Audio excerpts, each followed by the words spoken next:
Assalamualaikum warahmatullahi wabarakatuh. Perkenalkan, saya Istiarini dari Universitas Mercu Buana, Fakultas Psikologi, jurusan Psikologi dengan NIM nomor 4612311042. Saat ini saya akan menyampaikan materi dari mata kuliah Pendidikan Anti Korupsi dan Etik UMB yang diampu oleh dosen Bapak Islahul Ben SEMM. Semoga bermanfaat. Materi pertama adalah tentang perlunya integritas dari pejabat publik dalam pencegahan tindakan korupsi. Ya, integritas bagi pejabat publik sangat penting dalam mencegah terjadinya tindakan korupsi karena menciptakan lingkungan kerja yang transparan, yang adil, dan bertanggung jawab. Dengan memiliki integritas, pejabat publik dapat menjaga kepercayaan masyarakat, mengurangi peluang praktik korupsi, dan memastikan bahwa kebijakan serta keputusan diambil berdasarkan kepentingan publik. Materi kedua adalah korupsi dalam perspektif undang-undang. Korupsi adalah tindakan yang melibatkan penyalahgunaan kekuasaan atau posisi untuk memperoleh keuntungan pribadi. Dalam perspektif undang-undang, hal ini melibatkan pelanggaran hukum terkait tindakan korupsi seperti suap, nepotisme, kolusi, dan penyalahgunaan wewenang. Di beberapa negara, terdapat undang-undang khusus yang mengatur tindak pidana korupsi serta memberikan hukuman kepada pelaku. Misalnya di Indonesia, Undang-Undang Nomor 31 Tahun 1999 tentang Pemberantasan Tindakan Korupsi atau Undang-Undang Tipikor menjadi landasan hukum untuk menangani kasus korupsi. Materi ketiga adalah pencegahan korupsi pada sektor pelayanan publik. Korupsi pada sektor pelayanan publik dapat didefinisikan sebagai penyalahgunaan kekuasaan atau posisi untuk keuntungan pribadi pada sektor pelayanan publik. Pencegahan korupsi pada sektor pelayanan publik bisa dilakukan dengan beberapa cara. Pertama adalah transparansi. Pastikan informasi publik mudah diakses dan dipahami oleh masyarakat sehingga transparansi bisa berjalan. Kedua, pemberantasan gratifikasi. Melarang penerimaan hadiah pada pihak yang terlibat dalam pelayanan publik. Selain itu juga imbalan. Yang ketiga adalah peningkatan pengawasan. Memperkuat lembaga pengawas dan mengaktifkan partisipasi masyarakat dalam pemantauan kegiatan pelayanan publik. Keempat adalah sistem pengaduan publik.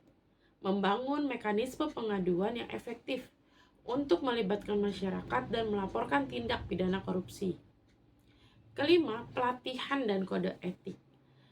Memberikan pelatihan kepada para pegawai pelayanan publik dan menetapkan kode etik yang jelas untuk para pegawai pelayanan publik. Keenam adalah peningkatan penggajian, memastikan gaji pegawai publik tercukupi untuk mengurangi insentif melakukan korupsi. Ketujuh adalah teknologi. Menerapkan solusi teknologi seperti e-government untuk mengurangi interaksi langsung yang rentan terhadap korupsi. Kombinasi langkah-langkah ini dapat membantu menciptakan lingkungan pelayanan publik yang lebih bersih dan akuntabel. Materi keempat adalah peranan mahasiswa dalam mencegah korupsi. Mahasiswa dalam pencegahan korupsi bisa memberikan peran yang aktif, di antaranya yang pertama adalah kesadaran dan pendidikan. Mahasiswa dapat meningkatkan kesadaran tentang korupsi melalui kampanye pendidikan, seminar, dan kegiatan publik yang fokus pada dampak negatif korupsi. Kedua, advokasi transparansi. Mahasiswa bisa menjadi agen perubahan dengan mendorong transparansi di lingkungan kampus dan komunitas mereka, meminta akses informasi yang lebih terbuka. Ketiga, partisipasi dalam organisasi anti korupsi. Bergabung dengan organisasi mahasiswa atau masyarakat sipil yang fokus pada pencegahan korupsi untuk memberikan dukungan dan kontribusi aktif. Keempat, pengawasan dan pengaduan. Mahasiswa dapat membantu dalam mengawasi penggunaan dana publik atau sumber daya kampus, serta melaporkan kejanggalan atau praktik korupsi kepada pihak berwenang. Kelima, penerapan kode etik. Mendorong dan menjaga penerapan kode etik di antara sesama mahasiswa, serta mendukung sistem penghargaan dan sanksi yang adil. Keenam, aksi sosial dan kampanye. Mengorganisir kampanye sosial untuk meningkatkan kesadaran masyarakat mengenai korupsi dan mendorong partisipasi aktif dalam pencegahan. Ketujuh, pendidikan nilai-nilai etika. Memainkan peran dalam mengedukasi sesama mahasiswa tentang pentingnya integritas, etika, dan tanggung jawab sosial. Ketujuh, partisipasi dalam kegiatan komunitas.